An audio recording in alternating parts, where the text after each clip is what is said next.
Minisitiri w'Ubumwe bw'Abanyarwanda n'Inshingano Mboneragihugu Dr Bizimana Jean Damascene yagaragaje urutonde rw'abaganga bakoze Jenoside yakorewe Abatutsi mu mwaka w'1994 aboneraho no kubanenga. Wayoboraga ibitaro bya Kibuye, Dr Rwamucyo Eugene wakoraga mu bitaro bya Kaminuza i Butare nawe ukurikiranwe mu Faransa, Dr Sostene Munyemana wavuraga mu bitaro bya Butare nawe ukurikiranwe mu Faransa, kimwe na Dr Bajinya Vincent ukurikiranwe mu Bwongereza. Kubera uyu mubare munini nahisemo noneho gufata igice gito cyane mu kubereka uburemere bw'uruhare rw'abaganga muri Jenoside, igice cy'umujyi wa Butare. Fata ibitaro byari mu mujyi wa Butare. Mu bitaro byari mu mujyi wa Butare dufitemo abaganga 26 bari bafite PhD, abadokiteri 26 gusa bakoreraga CHUB na Kabutare bakoze Jenoside, bakiyongeramo abandi batatu bari mu mwaka wa nyuma w'ishami ry'ubuvuzi nabo bakoraga kuri CHUB. Ubwo ni ukuvuga ko twaba tugize abantu 31 mu mujyi wa Butare gusa mu nzego z'ubuzima. Iyo turebye noneho intara y'Amajyepfo yose uko iteye iki gihe, umujyi wa Butare tutawushyizemo, ho dusangamo abaganga 5. Umva ko abenshi bari biganje mu mujyi wa Butare. Noneho abaganga 5 ni Dr Niyitegeka Theoneste wakoraga i Kabgayi, Dr Misago Rutegesha, Dr Higiro Pierre Celestin wayoboraga ibitaro bya Nyanza, Dr Twagiramungu Edison wayoboraga ibitaro bya Kigeme, Dr Hakizamungu Jean Marie Vianney wavugaga i Gatagara. Aba baganga nabo mu ntara y'Amajyepfo ariko mwumvise ko abo mu mujyi wa Butare ari bo benshi, umubare munini cyane.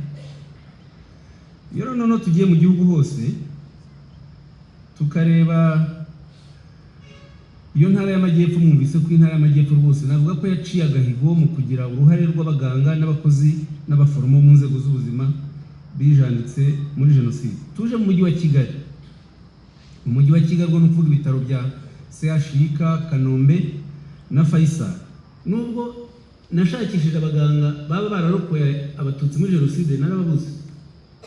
Ntabwo so kuvuga ko abaganga bose bishara batagisha ariko batagize icyo uwo bakiza kandi barabishoboraga.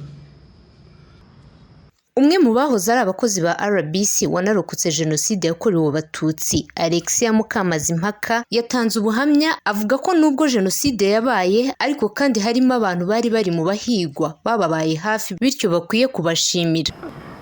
Imibereho nk'uko minisitiri yabivuze, hari abagize nabi ariko hari n'abagize neza. Hari umuturanyi yaramvomeye, yanjyaniye umurwayi kwa muganga kuko hagati y'ukwezi kwa 4 n'ukwezi kwa 7 umugabo yaje gukomereka cyane kuko hari. Asoza ashimira nyakubahwa Perezida wa Repubulika n'ingabo zahoze ari za RPF Inkotanyi. Inkotanyi rero ndazishimira, ngashimira cyane Perezida Kagame wari ku isonga aziyoboye, ariko cyane cyane icyo nshima uyu munsi ni uko uyu munsi twese dufite imibereho isa, akarusho kakaba hagati y'imbaraga buri wese yakoresha kugira ngo agere ku mibereho myiza. Twarize ya mashuri navuze ntabwo ariyo ngifite, Jenoside yararangiye nanjye njya kwiga nk'abandi, ngera ku cyiciro cya 3 cya kaminuza n'abandi barize. Ubu ngubu turanezerewe rero, twariyubatse nk'uko nabivuze, abana barakuze, tubanye neza n'abaturanyi, nta vangura rikiri iwacu. Niyo mpamvu ku bwanjye mba numva iyo politike yakomereza muri uwo murongo, nta kindi nabo. Mu ijambo rye, Minisitiri w'Ubuzima Dr Nsanzimana Sabin yagaragaje uburyo Jenoside yakorewe Abatutsi yashegeshe urwego rw'ubuzima. Bari abaganga yatubwiye bakoze Jenoside, iyo ufashe umubare wabo abakoze Jenoside abaganga ugateranyaho abaganga n'abakora kwa muganga bishwe bazize Jenoside yakorewe Abatutsi, ugateranyaho abaganga batakoze jenoside, batishe, batanapfuye, ahubwo bahindutse abarwayi kubera ibyo babonye. Ibyiciro bitatu iyo biteranije mu mibare dufite usanga bagize 80% y'urwego rw'ubuzima y'abantu bari bari gukora mu rwego rw'ubuzima muri 94 mu Rwanda. Ibyiciro bitatu ko mbibabwiye, ngo twatakaje 80% y'ingufu z'abantu mu rwego rw'ubuzima, cyane cyane uhereye ku nzobere zari zishoboye kurusha abandi kuvura. Yanasabye kandi abakozi bo mu nzego z'ubuzima kwirinda imikorere isa nk'iyagejeje u Rwanda kuri jenoside yakorewe abatutsi mu mwaka w'1994, ngo ahubwo bagaharanira gukora icyiza kandi badakoreye ku jisho. Amasomo akomeye tugomba kwigira ku mateka ashaririye, ariko icyizere kirahari, buri wese ahereye aho yicara, aho akora, kora neza mu buryo bwose bushoboka muri bike ushinzwe, udakeneye ko bagushima cyangwa bakureba. Kuko impamvu abantu bigaragaje kiriya gihe ni uko ntawabaga mureba igitsure ko ari bugire nabi, ahubwo barabashimiraga bati wishe kwica ni byiza, turabashima. Ubu byaba biri mu mutima noneho bikarushaho no mu kazi kacu ka buri munsi dukore tudatekereje ko hari ukureba, kuko igihe adahari bivuga ngo ntacyo uri gukora. Nutabikora murabuha imyende, turaba twihimye. Ku rwego rw'ubuzima nitwe tugomba kurwubaka, nta wundi turusiganya. Abari muri iki cyumba n'abandi bari mu kaza batandukanye bataje duhagarariye, nibo iki gihugu cyubakiyeho kugira ngo urwego rw'ubuzima rwongere ruzamuke rugire aho rugera. Ntaho turagera, turacyari kure, kuko na bike byari bihari mwumvise ko hari abashyizemo imbaraga zo kubisenya uko bashoboye kose, hasigara ahantu gato cyane. Minisante n'inzego ziyishamikiyeho yibutsa abari abakozi bayo mu gihe u Rwanda n'inshuti zarwo bakiri mu minsi 100 yo kwibuka ku nshuro ya 29 jenoside yakorewe abatutsi muri Mata mwaka w'1994. Muteterazina Shifa, Radio Imanzi, i Kigali.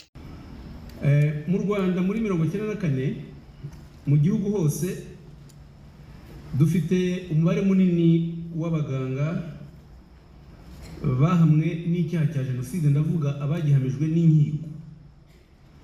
Abaganga 68 bari, ntabwo igihugu cyari gifite abaganga benshi, ariko kubona muri 1994 abaganga 68 bahamijwe icyaha n'inkiko. Ndavuga bahamijwe icyaha n'inkiko, simvuga bagikekwaho. Naho abaforomo n'abakozi b'ibitaro 89 nabo bahamijwe icyaha cya jenoside. Ubwo bose hamwe ni 157. Nanone dusanga mu gutegura jenoside, mu mugambi wa jenoside yose, abaganga bayigizemo uruhare, kuko mu nzego za politiki harimo abaganga. Uwayoboraga igihugu icyo gihe Perezida Theodore Sindikubwabo yari umuganga. Theodore Sindikubwabo mbahemo ingero ebyiri gusa.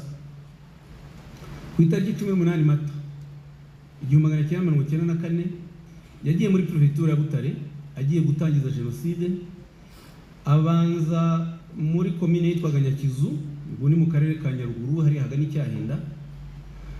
Noneho ajya gushimira abantu b'Icyahinda kuko bari bamaze gukora jenoside. Icyahinda bari bishe ku itariki 16 z'ukwa kane, ariko mu bindi bice bya Butare batarica.